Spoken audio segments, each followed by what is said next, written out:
Hello everyone, I am Deepak Chandrapal from the Department of Geological Sciences, Jadavpur University. Today I will be discussing about the chemical elements, their origin and distribution in the solar system and in the earth. One of the most fundamental yet intriguing question that has haunted almost all human mind is whether the universe ever had a beginning and whether it will end at some point of time. A possible clue to the answer to this scientific question came in when Edwin Hubble in the year 1929 demonstrated that the distant galaxies are moving away from our Milky Way galaxy and the whole universe was expanding. A startling corollary of this observation is that at some point of time the whole universe must be much and much smaller, and maybe there was a single point, and from this single point the universe instantaneously expanded, and this point is known as Big Bang. Another important question that has been asked by all scientists is whether all the elements that we see today around us were formed during the Big Bang or thereafter. There is one important observation, like the hydrogen and helium content of all these stars are almost similar, whereas the younger stars have heavier elements in higher concentration. This means that hydrogen and helium were perhaps formed during the Big Bang, whereas the heavier elements formed subsequently. Now, our present state of knowledge suggests that the elements formed at different stages. In the year 1956, Burbidge et al., in a very classical paper, The Origin of the Elements in the Stars, summarized the different processes by which elements form, and this is known as polygenetic theory or polygenetic hypothesis. Our modern day understanding suggests that the different elements form at different astrophysical conditions in different parts of the universe, and depending on these very specific astrophysical conditions, the element formations are divided into different processes, like the Big Bang nucleosynthesis or cosmological nucleosynthesis, stellar nucleosynthesis, explosive nucleosynthesis and galactic nucleosynthesis. I will start with the Big Bang nucleosynthesis. This Big Bang nucleosynthesis actually discusses about the origin of element right after the Big Bang. So, at the very beginning, as all the matters and energies were condensed in a very small space, the temperature was incredibly high, maybe in the tune of 10 to the power 32 Kelvin. So, matter could exist only in the form of fundamental particles as quark soups. In about 10 to the power minus 2 seconds, the temperature became around 10 to the power 11 K when matter started condensing and protons and neutrons dominated.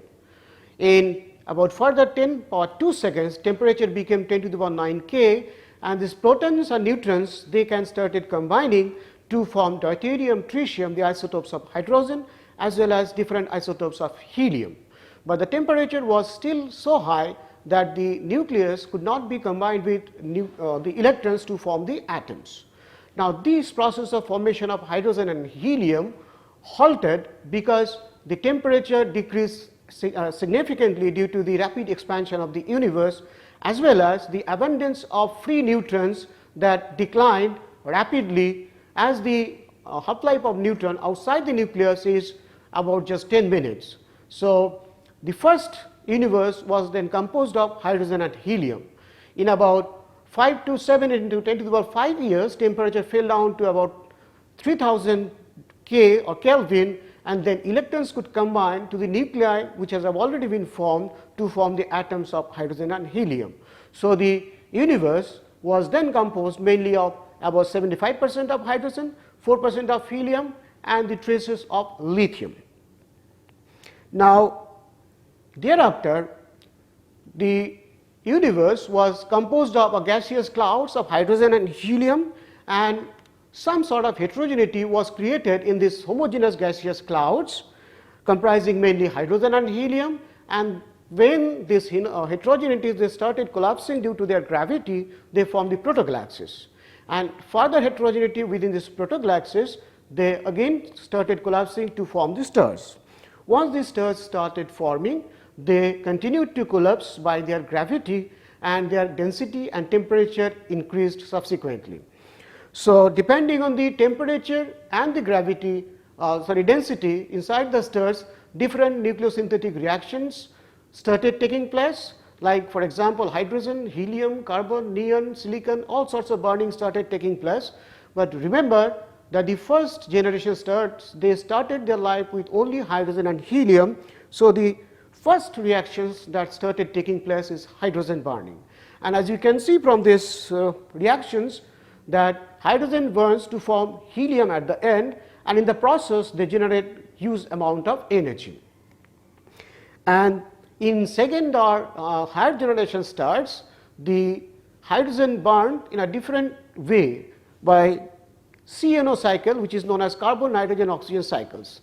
The second generation stars or the higher generation stars, they actually inherited some amount of carbon which was generated in a previous generation of star, but was sent back to the universe during the demise of the previous generation of star. And during this process, 12 carbon combines with 1 hydrogen and finally produces 12 carbon and 1 helium through different intermediate process products of nitrogen and carbon. So, in this process what we can see is that 12 carbon reacts and finally goes back to the star again. So, carbon in this sequence actually acts as a catalyst only to consume hydrogen and to form helium. So, please note that as I have said, these reactions are generating temperature or heat, and at the same time as the stellar cores are being more and more heavier as it forms helium, the gravitational collapse increases, but the temperature which is being generated by these reactions, they actually balances the gravitational collapse, and as long as there is a balance between this gravitational collapse and the heat or the thermal energy which tries to expand the stars remain stable or survives. So, following this hydrogen burning, as I have said, these heliums are being produced, and with further gravitational collapse, helium start burning. First 2 heliums, they fuses to form 8 beryllium. Now, there is a catch at this point here. Importantly, this 8 beryllium has a half life of about 10 to the power minus 16 seconds. So, if 4 helium has to move on to 12 carbon, or for the safe journey of 4 helium to 12 carbon, 3 heliums must be consumed or fused very quickly, and this process is known as triple alpha process. Now, this is a bottleneck in the chain reactions or nuclear reaction chain through which the heavier elements are produced. Had this not happened, then we would not have got the heavier elements beyond helium, and the entire universe would have been composed of only hydrogen and helium. And remember, if this carbon would not have been produced, I would not have been here to discuss about the origin of elements, because we, including myself, are composed mainly of carbon, hydrogen and oxygen. So this formation of carbon is very crucial stage in the synthesis of the heavier elements, including oxygen. Now, I will try to draw your attention to this figure out here, where in the x axis I have plotted the mass number, and the y axis I have plotted the binding energy per nucleon of different elements. Now, please note that this lithium, beryllium and boron has a lower binding energy per nucleon compared to helium and carbon. This means that the formation of lithium, beryllium and boron from the helium to the carbon stage is not energetically suitable. So, during this process actually the formation of lithium, beryllium and boron are skipped, and this is a very important implication in the abundances of elements in the universe and in the solar system. So, next process that operates is the carbon burning. When the temperature is about 5 to 6 into 10 to the power 8 K and density is about 5 to 10 to the power 4 gram per cc, carbon starts burning. 2 carbon fuses to form either magnesium or neon. In fact, neon is the major product of this carbon burning process. At the same time, some other elements like sodium and oxygen are also produced, and the neon produced by these reactions takes part in the subsequent reaction, and by which this oxygen is produced, which is the major product of this neon burning. But please note that neon burning is not, it does not burn in the same way as that of the previous burning processes. This 20 neon actually photodisintegrates to form 16 oxygen and 4 helium, and this 4 helium then combines with 20 neon to form 24 Mg. So the end product actually is 220 neon produces 116 oxygen and 124 Mg. So the stellar core at this point is composed mainly of oxygen. So the next process that operates the stellar core is oxygen burning. The major product of the oxygen burning is silicon 28. However, other elements like magnesium, phosphorus, sulfur and 32 sulfur can be produced during this oxygen burning process. So after the burning of this oxygen, now the stellar core is composed of mainly 28 silicon. So the 28 silicon now attempts to burn or try to synthesize heavier elements. Now there is a problem here. The silicon burning, that is silicon burning, is a very difficult or extremely difficult process, because the silicon has a higher atomic number. If we try to fuse two silicon atom, the extremely high Coulomb's repulsion does not allow to do that. So silicon burning is an extremely difficult process. Therefore, in this case silicon does not burn in a similar way as the previous burning processes operate. The silicon burning operates in a very similar way as that of neon. Silicon disintegrates to form 24 neon and 4 helium, and this 4 helium again combines with 28 silicon to form 32 sulfur, and so on and so forth. And this process is where the helium or the alpha combines with the heavier elements are known as alpha process. And note that this alpha process is different from the triple alpha process that I have already discussed. So this is during this process, this final product, actually if you can try this, you can try these reactions, like keep on adding helium to the products in these reactions, and you will end up with the final product, which is 56 nickel.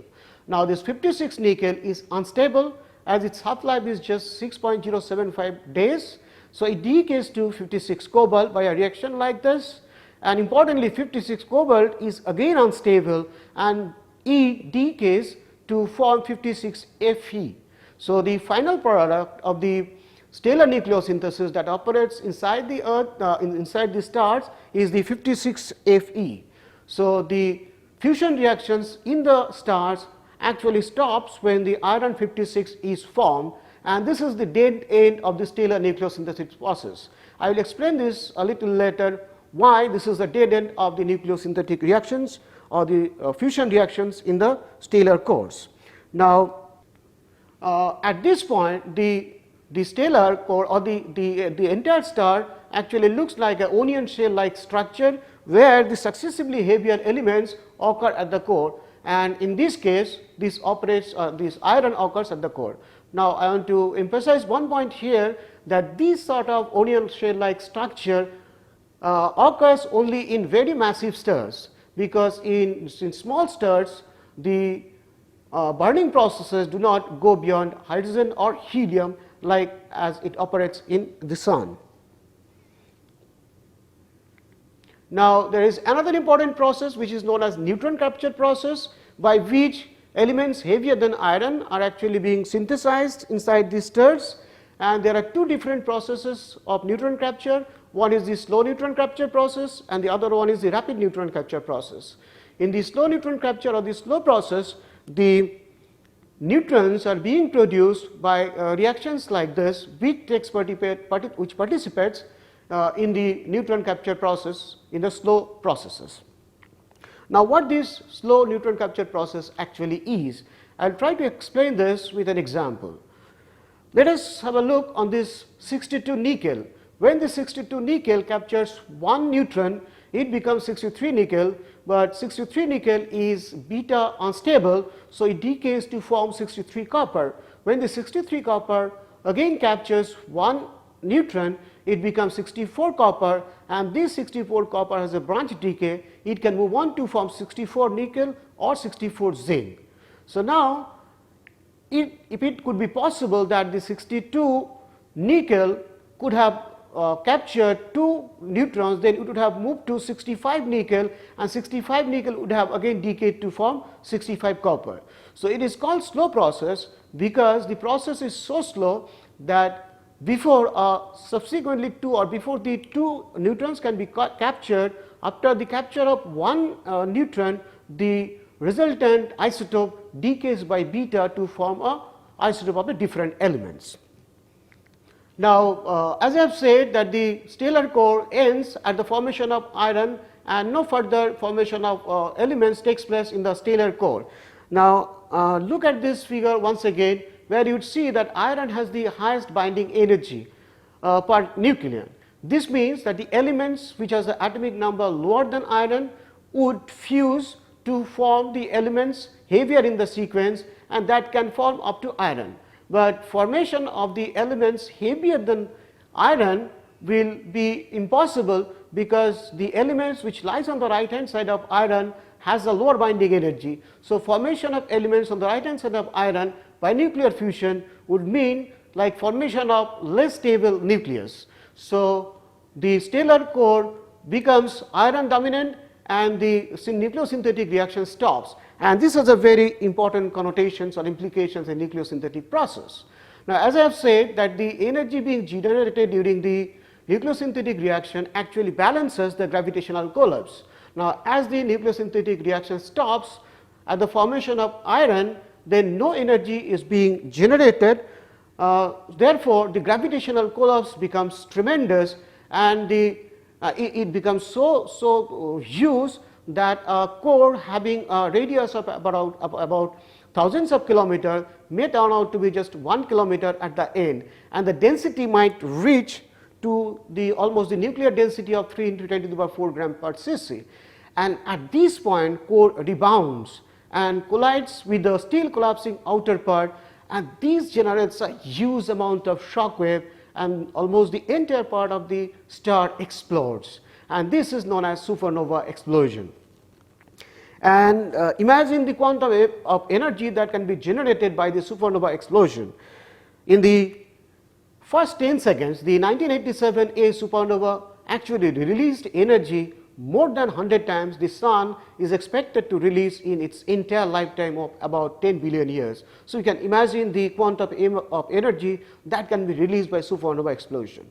Now, what is the consequence of this process? These processes produces a huge amount of neutrons and protons. For example, the shock wave, the shock energy can break the nucleus of the 56 iron, and in the process it can produce actually 30 neutron and about 26 protons. Now, this abundance of avalanche of neutron initiates a nuclear reaction process which is known as rapid neutron capture process. Here is an example of this. For example, if you have 66 copper, if 66 copper captures 5 neutrons successively, it can move on to form 70 copper, which is beta unstable, and it moves on to form 70 zinc. Unlike, and there is another example like 68 zinc, if it captures 2 neutrons, it can again move on to 70 zinc. Now, here lies the difference between the S process and the R process. In the S process, 68 zinc will capture 1 neutron to form 69 zinc, and then 69 zinc will move on to 69 gallium by beta decay, whereas in case of rapid neutron capture, 69 will capture 2 neutrons and will move on to 70 zinc, which is stable. And this avalanche of proton also initiates reactions like which are called P process or proton capture process. Here is an example like 72 germanium can capture 2 proton to form 74 selenium. And in the process, this proton capture actually produces elements, the isotopes or the lighter isotopes of a particular element. Remember that the P process is less, it does not operate as commonly as the neutron capture process because of the proton-proton repulsion during the proton capture process. Another important process operates here, which is the proton process or proton capture process. Here is an example where you can see that 72 germanium can capture 2 protons to form 74 selenium. The proton capture process actually produces lighter isotopes of the elements. For example, it produces 74, where the heavier isotopes of selenium is 76 and 77.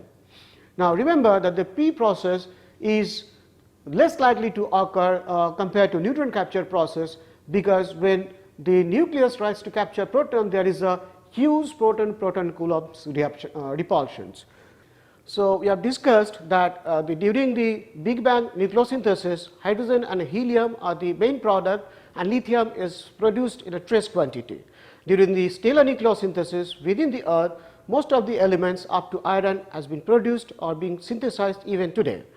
The heavier elements or the elements heavier than iron are being synthesized or were synthesized by mainly neutron capture processes, either within the stellar core or during the explosive nucleosynthesis as well as during proton capture. However, elements like lithium, beryllium and boron, they were not synthesized by any of these processes. Now, how these elements have been synthesized in the universe? Now, there is an important observation which shows that the concentration of these elements in the cosmic rays is quite high. Cosmic rays are actually high energy atomic or subatomic particles traveling at the speed of light. Now, the high concentration of these elements in the cosmic rays suggests that they might have been produced in the intergalactic spaces. Now, how are they being synthesized? Actually, the high velocity cosmic particles, when they heat the atoms in the intergalactic space, the spallation of the nucleus takes place, and this nuclear spallation results in the formation of these elements. For example, when a high energy carbon nucleus heats the hydrogen atom, it forms the nucleus of the carbon breaks down to form a lithium and a helium particles. And most of this process involves the spallation due to the collision of carbon, nitrogen and oxygen nucleus with the atomic materials or the atoms in the intergalactic space. So, up till now what we have seen is that different elements are being synthesized in different parts of the universe by different processes in different astrophysical conditions. Now, the question is how these elements are distributed in different parts of the universe, or what is the abundances of these elements in the universe and in the solar system. So, in the next slide I will show you the abundances of these elements in the solar system. Now, look at the concentrations, the abundances of elements in the solar system.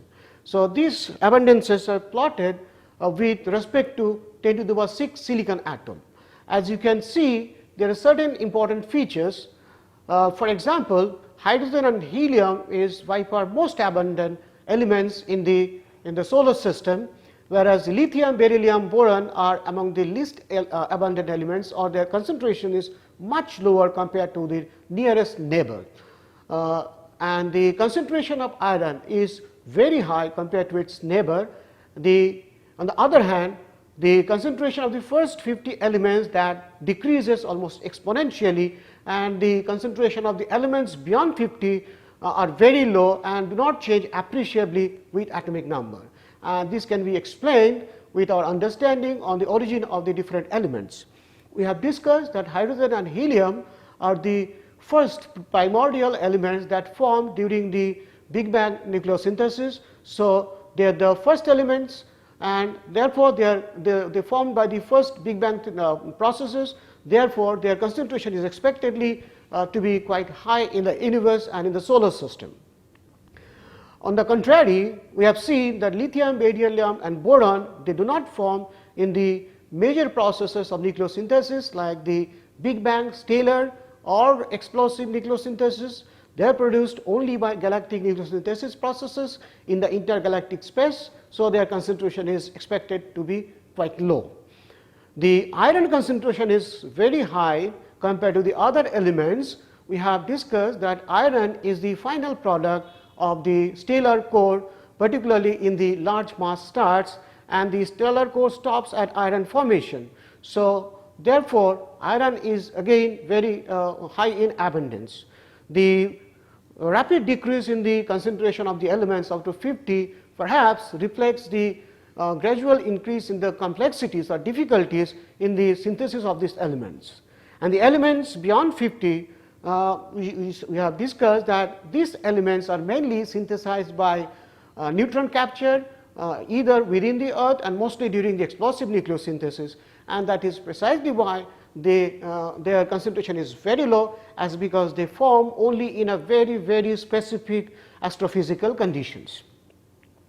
Now, with this understanding or idea about the average composition of the solar system, now let us look at the composition of the earth as a whole. Now, see the concentration of the compositions of earth, where we have iron is the most dominant phase, followed by oxygen, then silicon, magnesium and nickel, some amount of calcium, aluminum, and rest of the elements their concentration is much less than 1%. Now, why earth has a high concentration or much highest concentration of iron, whereas the concentration of hydrogen, helium and and the other elements which are very abundant in the solar system, but they are practically do not figure in the first 10 or 20 elements in the earth.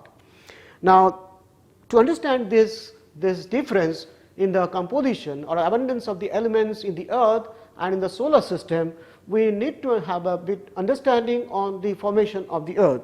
Although I will not go into the details in the discussion discussing the origin of the earth and the planets, the common understanding that we have is that planets form from disc-shaped solar nebula, which are comprised of materials left over after the formation of the sun.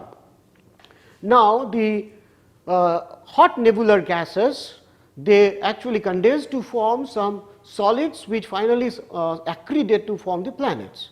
Now, the inner parts of the solar nebula, actually from where the terrestrial planets including our earth were formed, they had a very high temperature during the accretionary process, as because they are very close to the sun. So, this very high temperature mostly they volatilized the volatile elements, and which could not condense back to the planets which are close to the sun. However, the stars or the planets which are far away from the sun, in those stars the volatile elements could condense on the planets, and the concentration of the volatile elements in those planets are much higher. However, the concentration of these volatile elements are much less in the earth. Remember one thing here, that the concentration of oxygen is quite high in the earth, unlike carbon. Carbon is a very important component in the solar system, but it is not that high in concentration, just only 0.07% in the earth. So, compared to oxygen, its concentration is extremely low in the earth. Now, what could be the reason behind this? The reason is that carbon was also lost mainly in the form of methane, which was volatilized during the accretionary process, whereas a large part of oxygen was stuck in the silicate structure, and you know that silicates have a high melting point, so they could not be volatilized easily during the accretionary process, although they were close to the sun. So, that is precisely why the earth is composed mainly of the heavier elements. The volatile elements are almost negligible, their concentration is very, very low in the earth. Now, let us have a look on the composition or the abundances of the elements in the atmosphere. Atmosphere is a very important component of the Earth's Earth system. So, its composition and its evolution is very important, particularly also to understand the evolution of life in the Earth. So, let us have a look on the composition of the atmosphere. Before that, the Earth's atmosphere is actually considered to be up to 100 kilometer altitude, and beyond that it is considered to be the outer space. So, what are the sources of different elements that we see in atmosphere, or that can contribute elements to the atmosphere, are of course the residual gases which remain there after the formation of the solid earth, the shock release, that means the meteoritic impacts, they might have released some gases from the earth which can be present in the atmosphere. Then the extraterrestrial contributions, again coming from the meteorites and other impact materials.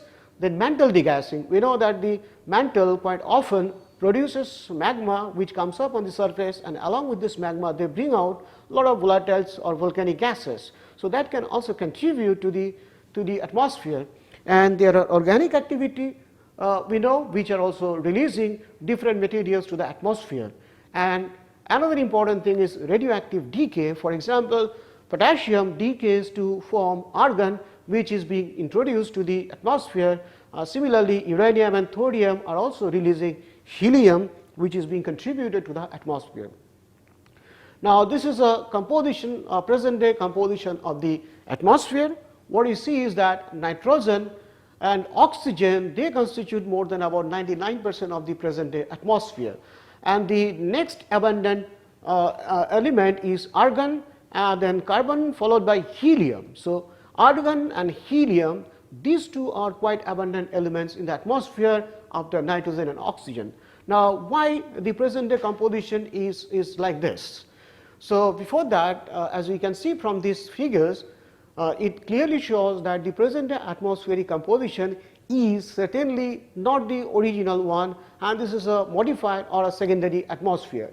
Had this been the original atmosphere formed after the accretion of the earth, then we would have expected more of volatile components, maybe in an increasing order, in a decreasing order like hydrogen, helium, carbon, oxygen. But as I have said, that these elements are not that abundant even in the earth, so they are not at all abundant in the atmosphere as well. But the question is, why nitrogen, oxygen, argon and helium are so abundant? Now, the main important things or contributors are the bacteria, like the denitrifying bacteria, which actually reduces the organic matters in the earth and produces nitrogen, which is being contributed to the atmosphere. Oxygen, a large part of this oxygen is being released by photosynthetic reactions. So, that is precisely why this nitrogen and oxygen are quite abundant in the atmosphere. So, they are all biogenic in origin. Whereas, if you look at this argon, which is very high in concentration, its main contributor is potassium 40, which decays to form 40 argon. Now, why and how do we know that the contributor of argon is actually 40 potassium? If we look at the concentration of argon 40 and argon 39, the ratio, we see this is much higher compared to what is expected. So, this implies that the 40 argon was contributed by actually 40 potassium. And we say that this residence time is forever. That means argon actually resides forever. The main reason is argon is reasonably heavy, so it is not lost in the outside the atmosphere in the outer space, because being heavy. At the same time, argon does not form strong bonds with any other elements, so it does not come back to the earth again. So, its concentration is its residence time, that means for how long it stays there, is forever. Whereas helium has a certain half life, and the major contributor of helium, as I have already said, is uranium and thorium, which produces helium through radioactive decay. Now, after this, let us have a look on the composition of the hydrosphere. Now, the hydrosphere actually comprises of the different water reservoirs, of which ocean is the most important thing.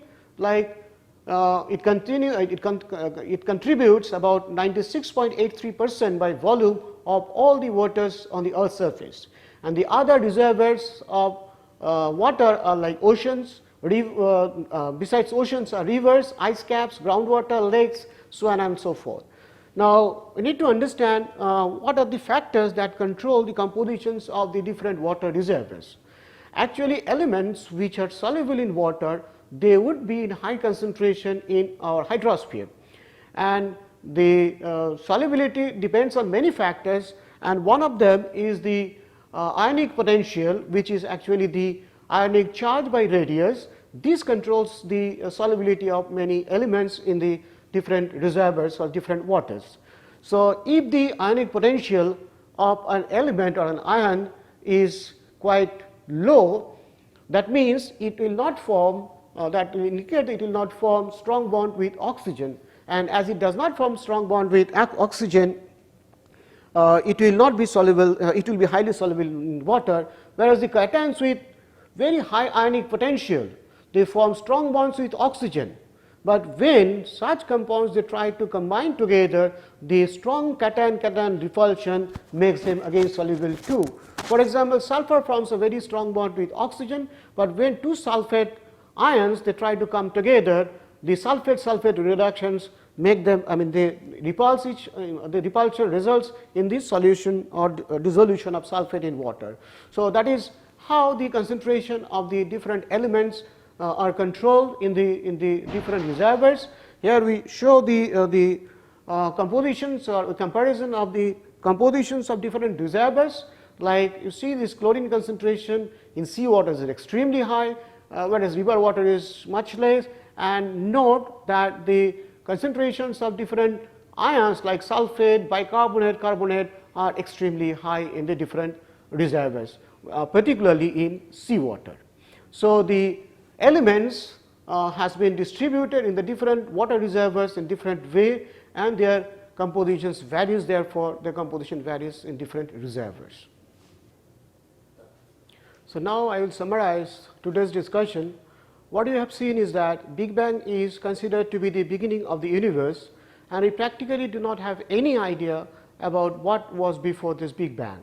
So, the universe is thought to have started from the Big Bang, and we have also seen that the elements formed by different processes, and there is not a single process by which they could have been synthesized, and elements are also being synthesized today in different stars, including our star, including our sun.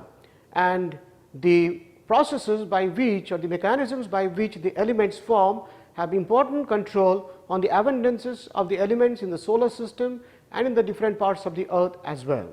So, the more difficult or complicated the process of formation is, less is the abundance of the elements in the universe. And the formation of the elements, although have a clear control on the solar system abundance, the abundance of these elements in the earth is quite different from that of the solar system because of different reasons. And the concentration of elements or abundance of elements in our atmosphere is also different from the average abundance of the earth system, and the concentration of these elements in this atmosphere depends on the interplay of the earth atmosphere biosphere interactions, and the concentration or abundance of elements in waters is controlled mainly by the solubility of the elements, their residence time, and the supply of elements in the water basins or the water reservoirs. So, thank you very much.